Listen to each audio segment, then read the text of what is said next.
हाँ, good morning दोस्तों। मैं हूँ विनोद कुमार। मैं आज बता रहा हूँ भारत के राष्ट्रपति का वीटो पावर। तो भारत के राष्ट्रपति का जो वीटो पावर है वो कैसे होता है और राष्ट्रपति वीटो पावर क्यों लगाता है, इस सब का बता रहा हूँ इस क्लास में। तो राष्ट्रपति है, उसके पास वीटो पावर होता है। तो वीटो का जो अर्थ है, वीटो जो शब्द है, जो वीटो शब्द का अर्थ है, उसका अर्थ है मना करना, यह होता है निषेध यानी रोकना। जो वीटो शब्द है, जो राष्ट्रपति का जो वीटो पावर है, उसका अनुच्छेद 111 अनुच्छेद 111 में राष्ट्रपति के वीटो पावर के बारे में बताया गया है। हमारे भारत के राष्ट्रपति के पास 3 प्रकार के वीटो पावर होते हैं। पहला वीटो पावर है वो अत्यंतकारी वीटो पावर है, अत्यंतकारी वीटो पावर। दूसरा है निलंबनकारी वीटो पावर, और दूसरा निलंबनकारी, और तीसरा है पॉकेट वीटो या जेबी वीटो, पॉकेट वीटो या जेबी वीटो। तो पहले हम पढ़ रहे हैं अत्यंतकारी वीटो पावर क्या होता है। अत्यंतकारी वीटो पावर में क्या होता है? अत्यंतकारी वीटो पावर का मतलब होता है कि एबोलिश करना। एबोलिश मतलब होता है नष्ट करना। इसमें क्या होगा कि संसद के 2 सदन है, या संसद है, तो संसद ही मान लेते, 2 सदन की अलग बात है। तो संसद कोई भी विधेयक है, किसी भी विधेयक को संसद पारित करके जब राष्ट्रपति के पास भेजती है, तो राष्ट्रपति है उस पर कोई भी डिसीजन नहीं लेता है, मतलब राष्ट्रपति उस पर साइन नहीं करता है और वापस संसद को भेज देता है। तो उसके बाद वो विधेयक है वो अपने आप ही नष्ट हो जाता है, एबोलिश हो जाता है या नष्ट हो जाता है। तो यह है अत्यंतकारी वीटो पावर। तो इसमें क्या राष्ट्रपति के पास राष्ट्रपति है वो इसमें विधेयक पर साइन नहीं करता है और वापस संसद को भेज देता है, तो विधेयक अपने आप ही नष्ट हो जाता है, एबोलिश हो जाता है। एब्सोल्यूट एबोलिश बोलते हैं इसको हम, एब्सोल्यूट यानी पूर्णतया नष्ट हो जाता है ये जो विधेयक है वो। तो लेकिन अभी वर्तमान में ये विधेयक है वो नहीं है, राष्ट्रपति के पास ये वीटो पावर नहीं है। वर्तमान में राष्ट्रपति के पास ये वीटो पावर नहीं है। तो संविधान के 44वें संशोधन है, 44 में जो संविधान संशोधन है उसमें ये वीटो पावर है वो हटा दिया गया है। राष्ट्रपति का जो वीटो पावर है उसमें हटा दिया गया है। इसमें बताया गया है कि राष्ट्रपति अगर वापस संसद को भेजता है, ये राष्ट्रपति जो विधेयक है उसको वापस संसद को भेजता है, तो संसद उस पर पुनर्विचार करके वापस है वो राष्ट्रपति के पास भेज देती है। अगर पुनर्विचार करने के बाद संसद वापस राष्ट्रपति के पास भेजती है, तो राष्ट्रपति को है वो विधेयक पर साइन करना ही पड़ता है या विधेयक को मंजूरी देनी पड़ती है, विधेयक को मंजूरी देनी पड़ती है। तो ये वीटो अभी इंडिया के राष्ट्रपति के पास नहीं है। हमारा अगला वीटो पावर है वो है निलंबनकारी, जिसको बोलते हैं सस्पेंडिक वीटो पावर, सस्पेंडिक वीटो पावर। तो सस्पेंडिंग वीटो पावर में क्या होता है बताता हूँ आपको। सस्पेंडिंग मतलब सस्पेंड कर देना, यानी निलंबन कर देना, निलंबित कर देना। मतलब कोई भी वीटो पावर है उसको थोड़े दिनों के लिए सस्पेंड क्या होता है, जैसे किसी कोई भी बोलते हैं ना उसको सस्पेंड कर दिया, तो मतलब थोड़े दिनों के लिए हटा देना और वापस बाद में वापस उसी चीज़ को ज्वाइन कर लेना। तो इसमें अगर राष्ट्रपति के पास जब भी संसद कोई विधेयक भेजती है, तो राष्ट्रपति है उस वीटो को जो विधेयक है उसको वापस संसद भेज देता है। तो पुनर्विचार के लिए राष्ट्रपति है उसको वापस संसद भेज देता है। तो संसद है वो पुनर्विचार करके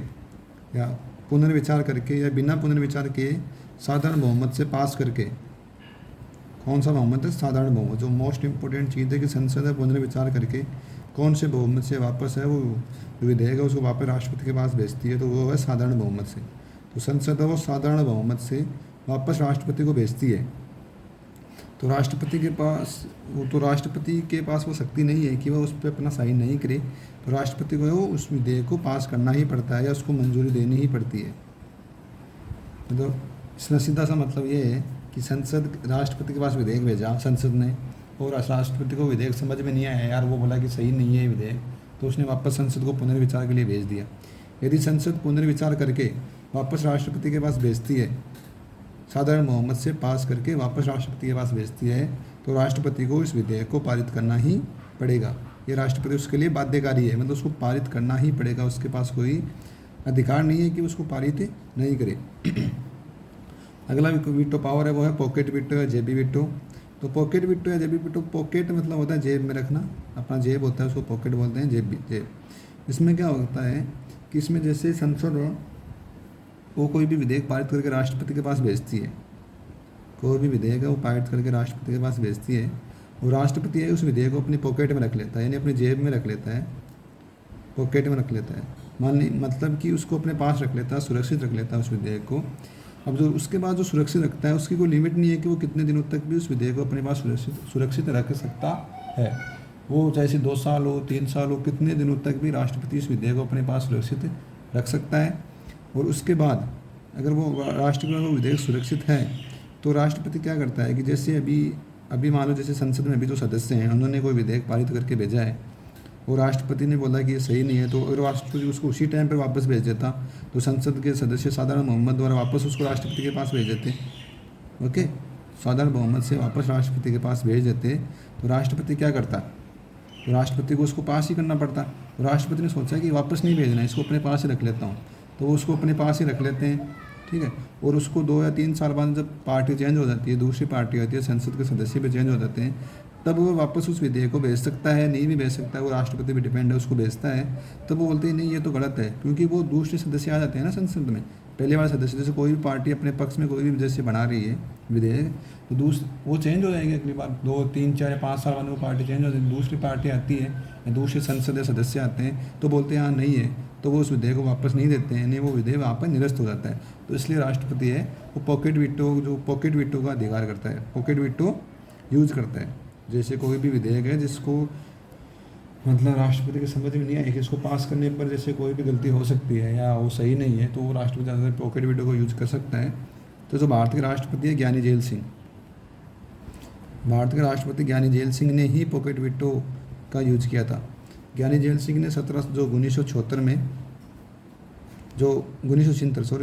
में भारतीय डाक संशोधन अधिनियम के तहत भारतीय डाक संशोधन अधिनियम के तहत इस पॉकेट वीटो का यूज किया था। यूज कैसे किया था कि उस टाइम में राष्ट्रपति राजीव गांधी, तो राजीव गांधी ने बोला कि प्रेस की स्वतंत्रता है ना, जो न्यूज़पेपर या प्रेस है सर, तो उसकी स्वतंत्रता पे बैन लगाने के लिए बोला कि प्रेस के पास कोई स्वतंत्रता नहीं होनी चाहिए, जो हम बोले वही प्रेस करनी चाहिए। तो वह विधेयक उन्होंने राष्ट्रपति के पास भेजा, तो राष्ट्रपति ने सोचा ये तो गलत है, तो उन्होंने उस विधेयक को अपने पास ही रख लिया, उसको मतलब पॉकेट कर लिया, अपने पास ही रख लिया। तो इसलिए ये विधेयक अभी भी लागू नहीं हुआ। तो ज्ञानी जेल सिंह ने ही भारत का जो पहला राष्ट्रपति है ज्ञानी जेल सिंह, जिसने पॉकेट वीटो का यूज किया। अगला है कि जैसे संविधान के संशोधन संबंधी कोई भी विधेयक है, संविधान का जो संशोधन संबंधी कोई भी विधेयक है उसको राष्ट्रपति को बाध्य पारित करना ही पड़ेगा।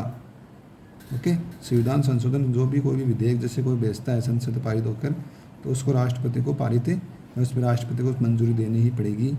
ओके, जय हिंद, जय भारत।